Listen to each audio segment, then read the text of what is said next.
Good morning.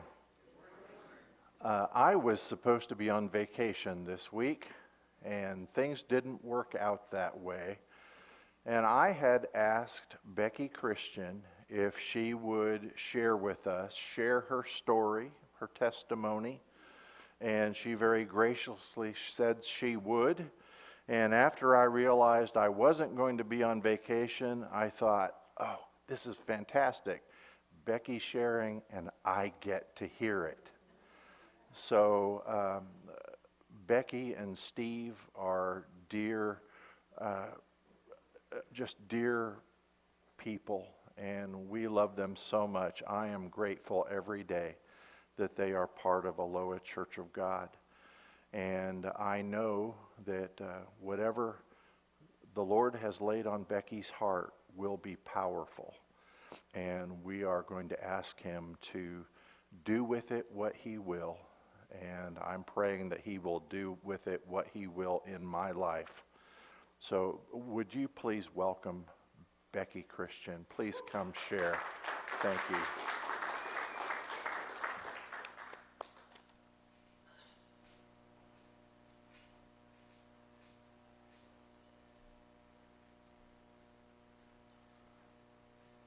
Good morning. I'll just warn you now, I brought my tissue because I'm a crier. It's a guarantee at some point.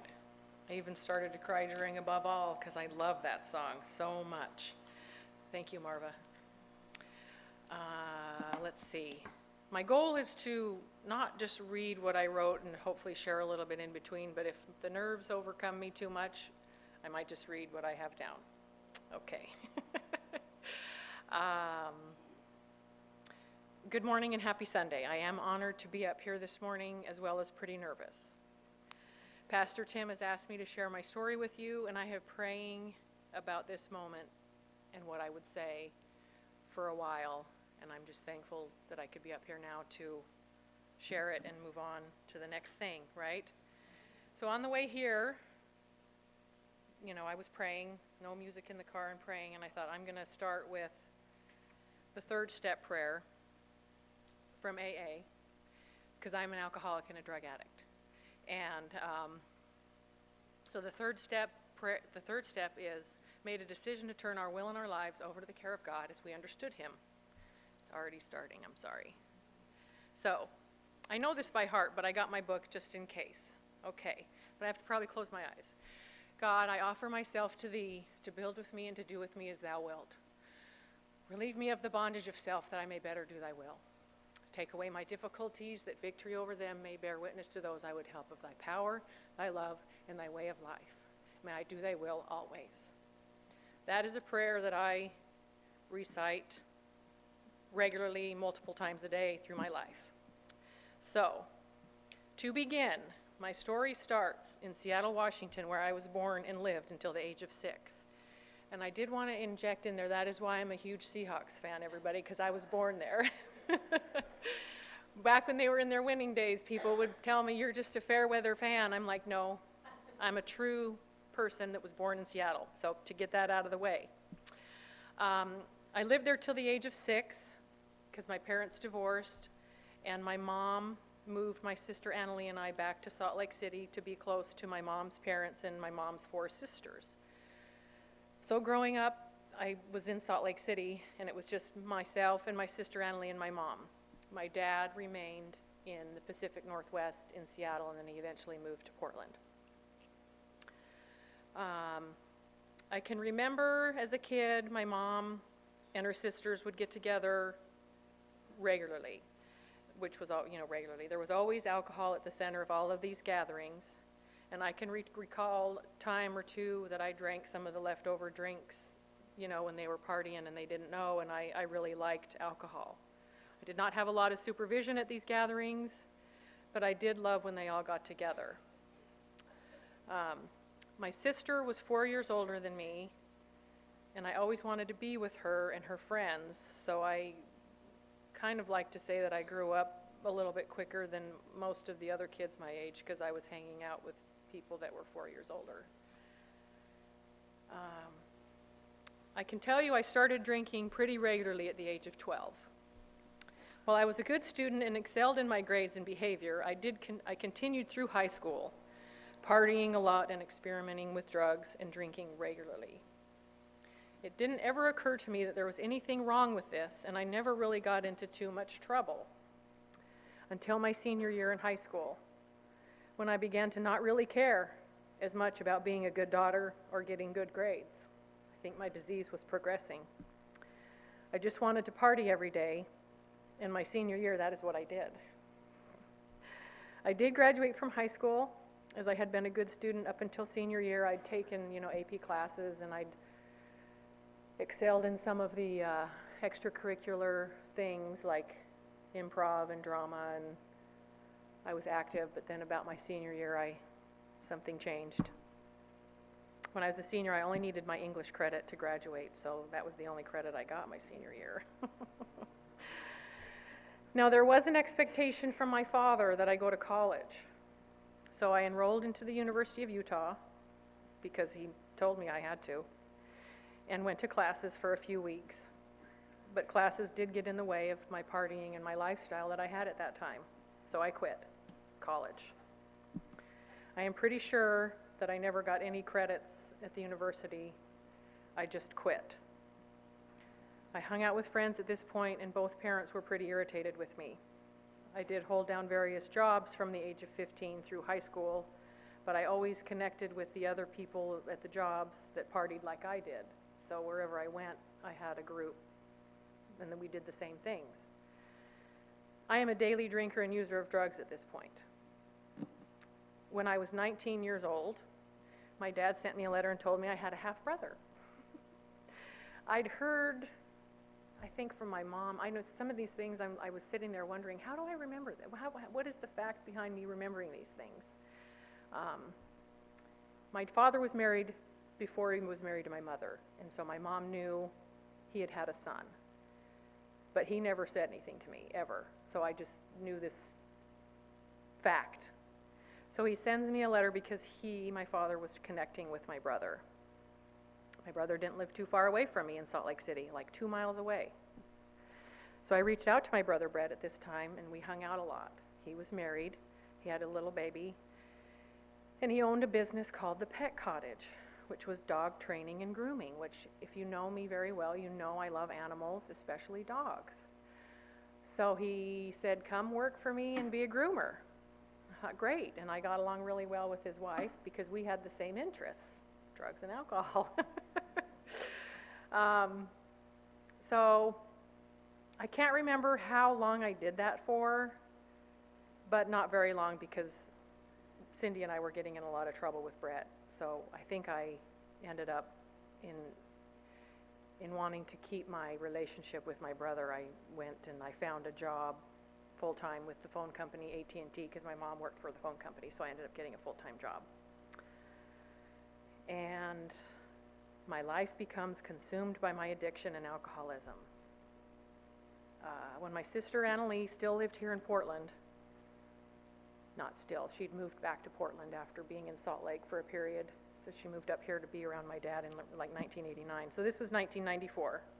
And I hope I'm not skipping around too much, and I hope I'm making sense. In January 8th of 1994, my sister Annalee had a daughter, Shelby Lynn. And I came to Oregon for a visit when Shelby was about 3 weeks old, and I fell in love with Shelby, and I really missed my sister. And so my sister and I decided I should move up here to be around Annalee and Shelby and help Annalee and her boyfriend George, Shelby's dad, take care of Shelby. Let's see. I was on the verge of being fired from AT&T at that time for missing too much work, so it made sense because I was going to be fired the next time I had an occurrence. It was only January. That tells you. So I did what is called in the program a geographical, the program of AA. You move away thinking everything will be better where you go and all your problems will be better because you've moved away from them. I said, guess what? They didn't. And I now had problems here, and a few of the old ones came along with me. I drove here in my car with my dog, 3 cats, and everything I could fit into my car in February of 1994. My dad was not so happy about this, and he told me so. He knew I had a drug problem, and he was not excited about having me around. He owned a business in Portland and was on TV, and he knew a lot of people, and he didn't want another daughter up here that had a drug problem. He did end up giving me a job at the dealership, and when I wasn't real consistent about showing up for work, he had my sister Annalie fire me because she was working for him. She managed to stay working. This happened a couple different times. I don't remember the dates. I was trying to remember, but I can't. He did try to help me, though. Despite telling me he didn't want me here, he tried. In the spring of 1994, I was living with my sister in Hillsboro, and he would come over every day and bother me and tell me, you need help, stop doing this. And it just really irritated me. It's like he's just ruining my day by coming over here and talking to me so much about all of this. He comes over one day and he says, will you go to treatment? And I don't remember how many days he tried, and I finally just agreed to go so he'd leave me alone. I did finally agree, yes, so he'd leave me alone. So on June 6th, 1994, I went to Providence, Portland, and spent a week in treatment. This is where I learned I had a disease. I'd never heard or known that there was maybe something wrong with me. I just really was good at getting loaded. My recovery journey began at that time. I did stay sober for about 4 months, which I look back on now, and I'm not sure how I made it those 4 months. I didn't really go to meetings. You know, when you go to a meeting, when you're in a treatment facility, you have to take a piece of paper into the meeting, and you have the secretary sign it as proof you went to the meeting. I would sign my own sheet. A couple different times I did that. I lied about getting a sponsor, because a part of graduating from treatment, you had to have a sponsor. I lied about that, made up these are my memories, and I'm not sure they're fact, but this is what I'm remembering. I made up somebody's name and said she was my sponsor. So I did end up relapsing around September 1994. And there is a thing about alcoholism and drug addiction is when you have a period of sobriety and then you relapse, your disease has been waiting for you as if you never quit. And you pick up right where you left off. And I can tell you that is true because it happened to me. It didn't take long for me to do some of the things after relapsing that I swore that I would never do. I was full of shame and guilt and remorse. And the next year and a half was worse than all my drinking prior to that little bit of sobriety. I became an IV drug user, and I told myself it didn't matter because I was not going to live to 30 anyway. I was spiraling. Consumed 24/7 with getting high, I am not a nice person, nor did I have many friends, just my inner circle of other drug users. I was miserable. I can remember this time in my life I was miserable. At some point in the fall of 1995, my dad let me move back in with him in the Aloha house.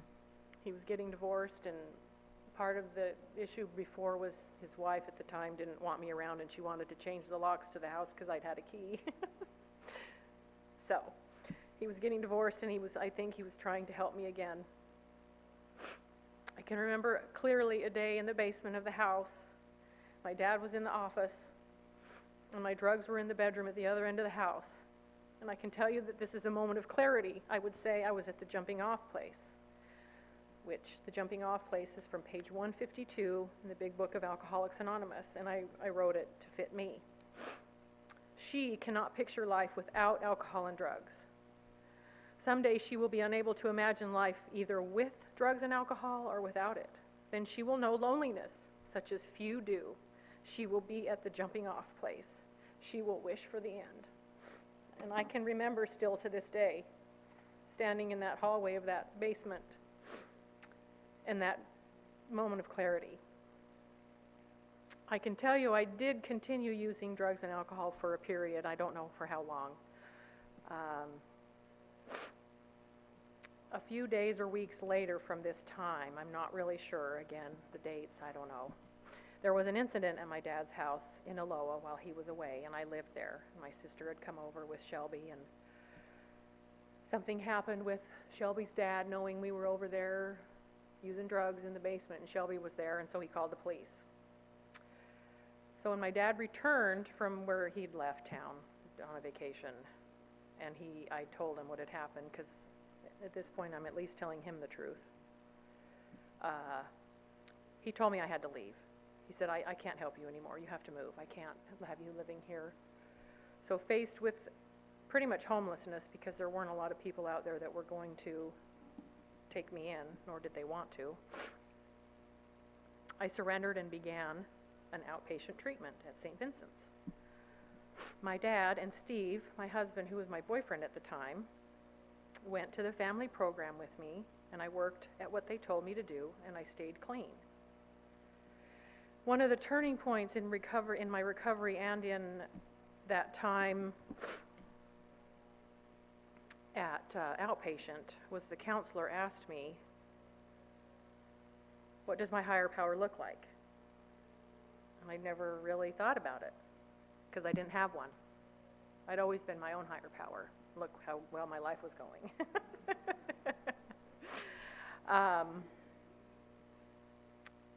So the counselor said it can be anything, anyone, but choose something.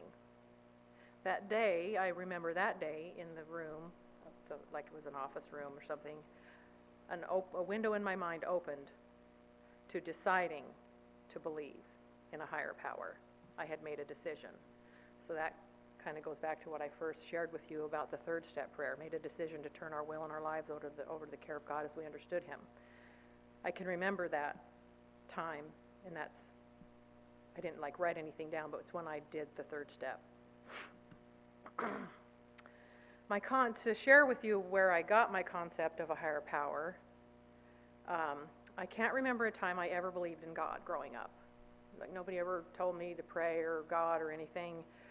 When we moved to Utah when I was a little girl, I remember the neighbors where we lived not being very kind to my mom and my sister and I. And I was told it's probably because my mom was divorced and we didn't attend church. So again, I can't say if this is fact, but it is the memory I had, and it's what I grew up with, and it's what fueled a lot of my drugs and drinking. That was my concept of a higher power, a judging God. I had never been to church regularly, ever. My mom would suggest that I go to primary, which is an after-school thing in the Mormon church. I would skip it usually. She was at work and didn't know if I went or not, and didn't really care if I went or not. My grandpa, my mom's dad, was a high priest in the Mormon church, and he did baptize me at the age of 8, just like all my other cousins. So I was baptized at the age of 8. I don't know. I can still just remember wearing the white something and him and in this room and baptized, and that's all I remember. Not anybody saying anything to me, or I can't remember. I've tried, but it's not there. I was only 8.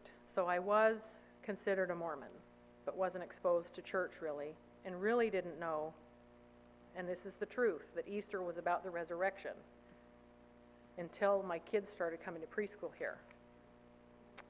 It had always been about the bunny to me and getting a new Easter outfit.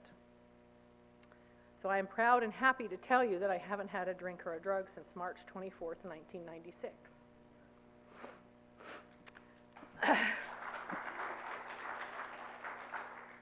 I have a little note in here to share with this meditation from yesterday. I've spent a lot of mental time thinking about this, right? And then I've spent just this last week starting to put it down on paper. And yesterday I attempted to say it out loud and all the things. But anyway, I have a lot of meditation books that I refer to on a daily basis, besides the Bible. This is the Daily Reflections, which is by AA members for AA members. And it's from yesterday. I don't run the show. When we became alcoholics, crushed by a self-imposed crisis we could not postpone or evade, we had to fearlessly face the proposition that either God is everything or else he is nothing. God either is or he isn't. What was my choice to be? And then the rest of the meditation is an AA member talking about, today my choice is God. He is everything. For this I am truly grateful. When I think I am running the show, I am blocking God from my life. I pray I can remember this when I allow myself to get caught up into self. The most important thing is that today I am willing to grow along spiritual lines. and that God is everything. When I was trying to quit drinking on my own, it never worked. With God and AA, it is working. This seems to be a simple thought for a complicated alcoholic. How appropriate. That was February 10th. And I spent a lot of time, most of the time on this yesterday, wanting to have it make sense. I hope it's making sense. I did the work and stayed sober. After 11 months of sobriety, my boyfriend at the time, Steve, who is now my husband, we got married 11 months after I went to treatment. And for anybody that might be wondering, we used drugs together, and then we're still together, which is, I'm told, quite a feat in the world of our addictions. So we got married February 22nd. It's almost our anniversary. 10 months later, Emma was born. And I had always wanted to be a wife and a mother, and so to have my marriage and then to be a mother, it was happening. I was a wife and mother. My higher power at this point I called God is taking care of me and has been all along. And I could spend hours on thinking of times God has saved me, but I'm not going to do that right now. I had just been too sick and too angry and too full of guilt and shame to see it.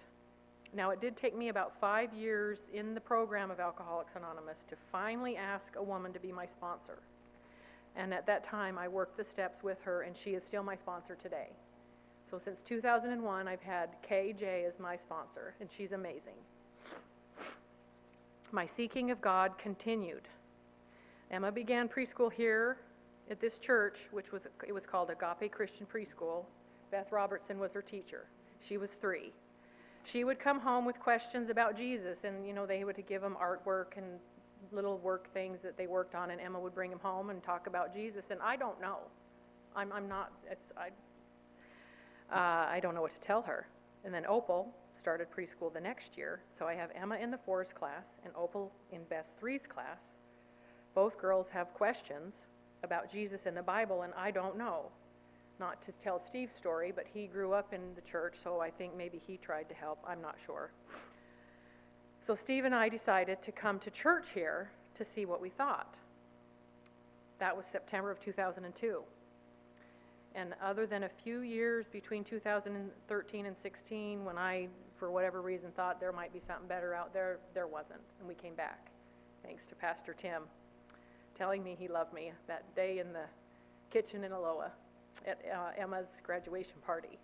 We came back, and we've been attending and been a part of this church in Aloha. And I've been always and will be grateful for everyone here. I love all of you so much, and I love coming here on Sundays. And I don't know if you all know it, but I'm the one that asked to have the AA meeting here. So when I come to the AA meeting, it's just so full circle for me to come to this building. This building is just, it does it for me. If I'm having any sort of time or bad time, if I come here, I leave here feeling better. So I did have periods of struggle and sobriety. That's life, right? Life on life's terms. These struggles led me to another 12-step program called Al-Anon. I can tell you in all honesty, at the time when I decided to come, I was a crazy person, trying to control all the addicts and alcoholics in my life and take care of the kids and work for my dad. So when they say this is a family disease, it's true. And there's many people in my life that are alcoholic and drug addict. And growing up, the child of an alcoholic, and I just had a lot of, I didn't really know how to deal with a lot of things. So in January 2010, and I say this also in meetings, I was either going to kill someone or myself, and I don't say that lightly. I was a crazy person. In January of 2010, I became a member of Al-Anon. I am what is referred to as a double winner, AA and Al-Anon. I didn't feel like I was winning anything, but this program has helped me tremendously. I used to react to people into situations prior to Al-Anon. Today, I work very hard to respond instead. Steve might know times that I'm still maybe reacting, but I try really hard to respond. So many things I learned about myself I had to take some counseling for a while, for like a year, and then some Al-Anon. I just really needed some mental health guidance. It was a lot. So I believe Al-Anon is the reason my sister Anna Lee, so my older sister, just to tell her story just a tiny bit, she went through treatment like maybe 8 different times. She had Shelby, and then she had twin boys in 2000, Jimmy and Brian. She never could be honest with herself. I know she knows how much I loved her as I held her hand at St. Vincent's back on October 15th, 2016, when she died of this disease, because she couldn't be honest and she couldn't stop and her body quit. It is a fatal disease if left untreated. Al-Anon has helped me be a better wife, mother, daughter, sister, aunt, friend, and employee. Which brings me to my work. I've worked for my dad since Zoe was a baby. So that was, when we started coming here in 2002, we found out not long after we were pregnant with Zoe. And not long after having Zoe, my dad asked me to do some work for his real estate business because he owned the Dodge dealership, but he was going to sell the dealership and just had some real estate.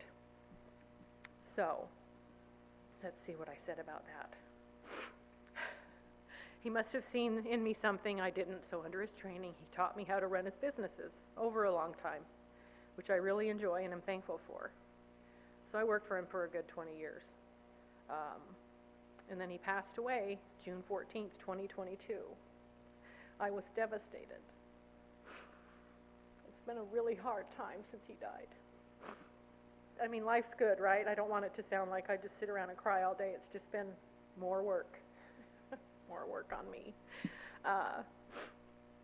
Since getting sober, I had talked to him every day. Like every day we talked, like this, yeah.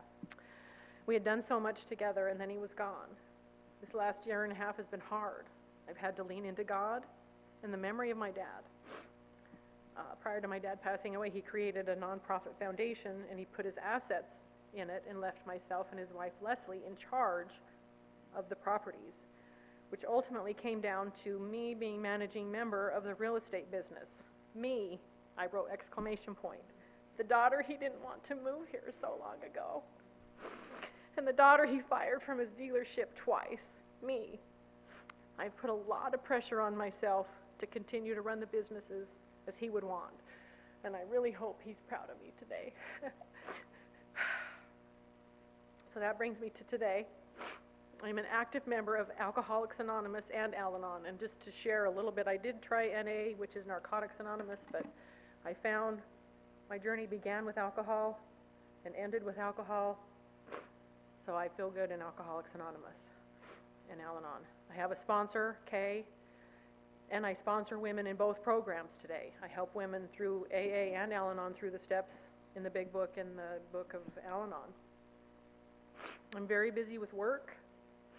My kids are all out of the house, so Steve and I have our dream property out there in Banks where we have some animals that we love.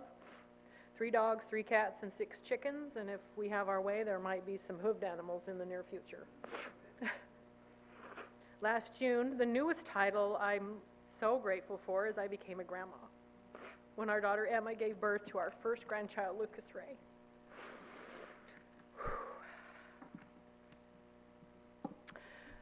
So, I believe I can't keep what I have unless I give it away. So I wanted to thank you, Pastor Tim, and everyone else here today for allowing me to be of service this morning and telling you my story. And I like to, well, not me personally, but we usually close meetings with a prayer. So for all of you who wish to join me, I'm going to close with the Lord's Prayer. Our Father, who art in heaven, hallowed be thy name. Thy kingdom come, thy will be done, on earth as it is in heaven. Give us this day our daily bread, and forgive us our trespasses, as we forgive those who trespass against us. And lead us not into temptation, but deliver us from evil. For thine is the kingdom, and the power, and the glory forever and ever and ever. Amen. Thank you, everybody.